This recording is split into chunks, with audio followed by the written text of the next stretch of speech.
If you want it, you will find time in your life to do it. If you don't want it, you will continue to do exactly what you're doing now, is give me excuses. You're going to make up every excuse on why you can't do it, and that's why I can't connect with you. That's why you hear the passion come out of me, and you want to say it's anger? No, because I know it can be done.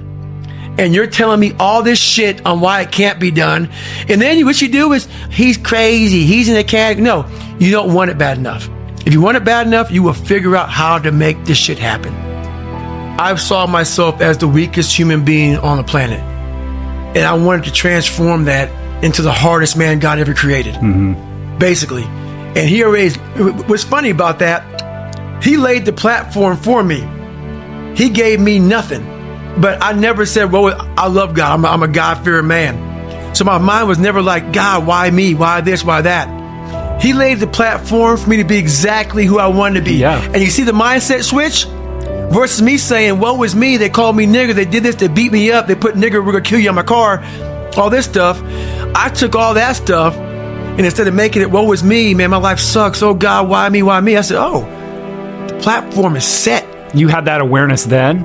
Or is that, when I was did that about come 16, later? It came later once I met this guy and I realized what I wanted to be. And that awareness switched. So I changed my thought process versus kicking rocks, poopy pants, the world's against me, people are against me, they all suck, and that's why I suck. And I flipped it. I turned it upside down on top of itself. But most people who are even hearing this today, as we get talking, a lot of stuff I say, they're going to say, man, you must not love yourself. You must not have peace. No.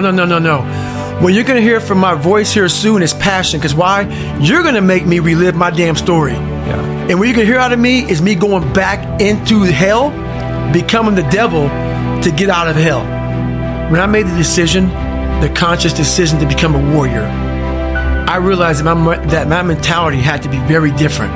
And what that meant was I had to put myself through a bunch of crucibles to gain the warrior mentality. Some guys are born with it. I believe that. Some guys are born because they have some great childhood and their dad's tough on them and they build this mental toughness and this discipline in this kid. I didn't have this, so I had to design a crucible to put myself through to gain this warrior mentality. So what I mean by warrior mentality, which is why some people take what I say so literally and they just say, my God, you're just crazy, you're gone. No, God had to put some people on this planet Earth to do very dangerous things to protect this country. Love it or not, I'm one of those people. So to have the mentality that I have, to be in a room that's 10 by 10, I have a weapon, I'm outside a door, I don't know what's behind that door. So our job as a SEAL, most of our job is to go behind, open a door, and say, surprise, we're here. The thing about the surprise is, I don't know what's behind that door. So to have that kind of mindset to say, I'm gonna look at AK-47 in the face repeatedly, you know what kind of mind it takes to open that door and not be afraid to shut that door and run away? I was building that callous mind through these things, bad waters, so even after I became a SEAL, I was still on the journey to become a better warrior. Right. And these races and all these events, I wasn't about being an ultra runner. I saw, first of all, it was about raising money, but also the selfish side of it all was I was building a warrior mentality by putting myself in the crucible of hell at mile 60 of a 135-mile race in Bedwater. What are you thinking? Blisters, shin splints, stretch fractures, peeing blood maybe? What are you going to do now, David? How are you going to get the next 70 miles in this race? Well, that's when you find out who you are. Exactly. You know, it's like everything builds to that moment. It's all about that moment and that decision that you have to make when everything else is stripped away from you. Right. It's going to reveal to you who you are. Exactly who you and are. what your character is. Right? And what's good about that is a lot of people set these great goals, like they want to do Badwater, or they want to do an Ironman, or they want to be a millionaire, or whatever they want to do. They have these great goal lists, and they're amazing. Goals are important. But what we don't do in life, which is why people quit in SEAL training and they quit in these different things, we don't look at ourselves in the accountability mirror and take care of the number one thing before you start a goal.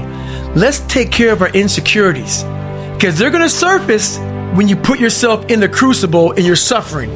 You may be the best physically fit person on the planet. If you haven't handled your mind and handled your jealousies, your insecurities, whatever happened to you as a child and in between, they're going to surface at the time when your mind starts to question, why the hell am I out here in this race? What keeps a person in the fight is having purpose. Having purpose. Leave the ego at the door, because the ego will kill you every time. You will always quit. So that's why I've been able to get through things, because I know I was a scared, uneducated kid who stuttered and had zero. And I had to look at myself in the mirror and hold myself accountable for who I wasn't and who I wanted to be.